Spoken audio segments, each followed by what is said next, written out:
He would worry about not seeing her stomach swell. And as usual, he would have to minimize the problem and pretend it was no big deal to delay the unavoidable. The long day already weighed on his shoulders, but if he was completely honest, work wasn't the most tiring thing in his life. After all, a honest, well-paid job was somewhat of luxury these days. Like any model employee, he consistently accomplished the tasks handed to him. No more, no less. No, what was really trying him was a completely different form of fatigue. An appalling and crushing solitude that had been shadowing him for years, ever since his wife had lost her mind. The light tinkling on the front door open brought him back to earth. He was already his flat. Ambre should have been there to greet him with a wide smile. Instead, a sad and silent living room was waiting for him. A shiver traveled down his spine as he entered the room. Where was she gone?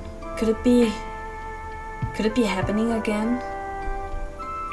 Driven by an almost desperate urge, he didn't even bother hanging up his coat correctly before slamming open all the doors, one after another, hoping he would only be sleeping in a corner. Each time the same emptiness answered his pleas. He felt a rising dream within. His last hope, the last door, the forbidden room beyond. He opened it slightly and peeked inside. Of course, there was no one inside. That would have been too easy. He fell heavily onto the sofa. The crushing solitude came back in full force, crushing him again and again, wounding his face with invisible cuts, the cuts of time. It was happening again. Ambre had gone crazy again. She had run away once more. And once more he would have to find her before she got hurt.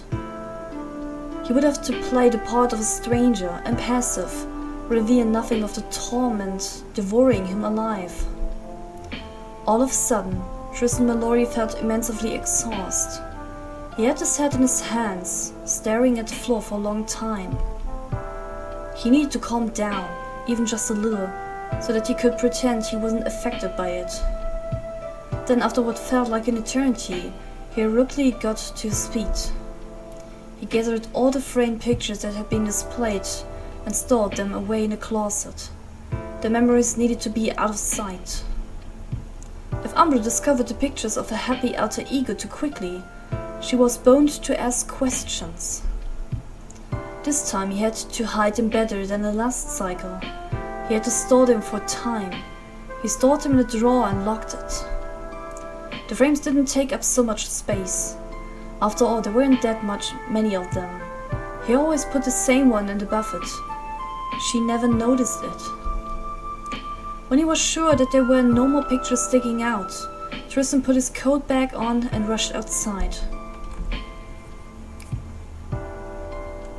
It was chilly, a bit dark, but there was still enough light to see clearly.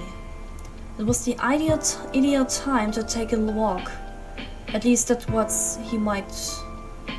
he once might have been thought. As he hurried along the sidewalk, the 30-year-old man was anything but relaxed. Incredibly nervous, he walked around the places that were most familiar to him, looking for a serenity that seemed to be definitely out of reach. He had to find her, he had to bring her back home. While passing a park near his home, Tristan Mallory suddenly heard a high-pitched, almost inaudible plea. His heart jumped and he stopped.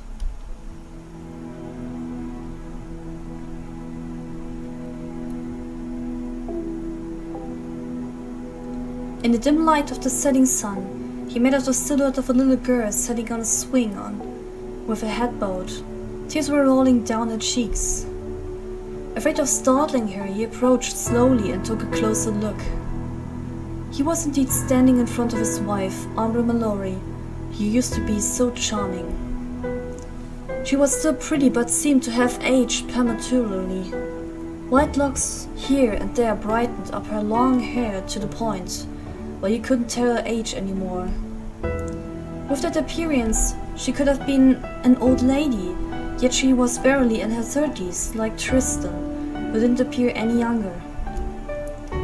Back-hunched, long, haggard eyes more lifeless than ever, she was crying. Her clothes were crumbled. She had neither a coat or a scarf. She bore several scratches as if she had been in a fight. Had she rolled on the floor again? Had she harmed herself? Regardless, she had mostly gotten hurt during her run away. The pub was completely deserted and she seemed to have been there for a while. She must have been run away several hours ago, probably in the early afternoon, otherwise she wouldn't have been in a state where she would be able to cry. She would have stayed motionless like a doll, unable to show the slightest sign of life, until finally she would come back to her senses.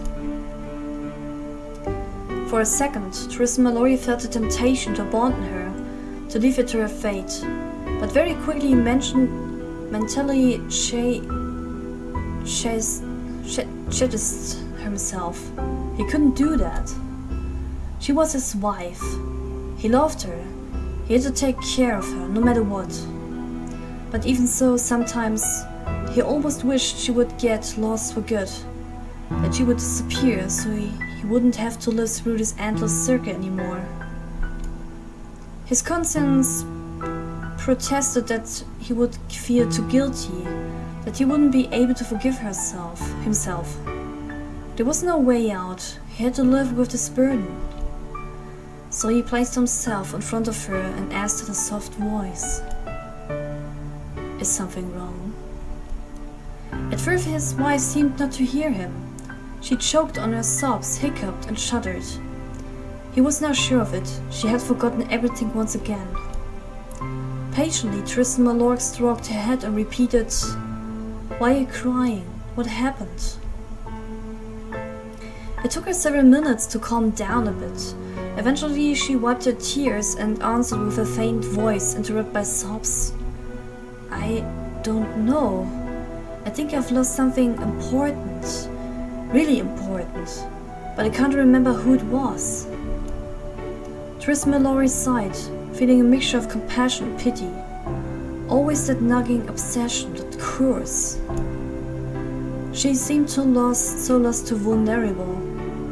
He wanted to hold her so tightly that her sadness would melt away, and at the same time with him, a voice was telling him that he shouldn't be too forceful, that he shouldn't take advantage of her weakness. Ambre didn't recognize him anymore after all. He had to wait, even if it desires to ease him his own loneliness is suffocating. The woman who loved was there, just in front of him, and he couldn't do so much as touch her. So he tried to look confident, to look reassuring. Yet in front of this sad little girl, he did not feel confident at all.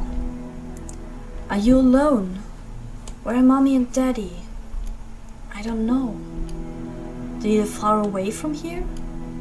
"I don't know." "What's your name?" "Ambre." "Well, Ambre, you can't stay here out in the wind.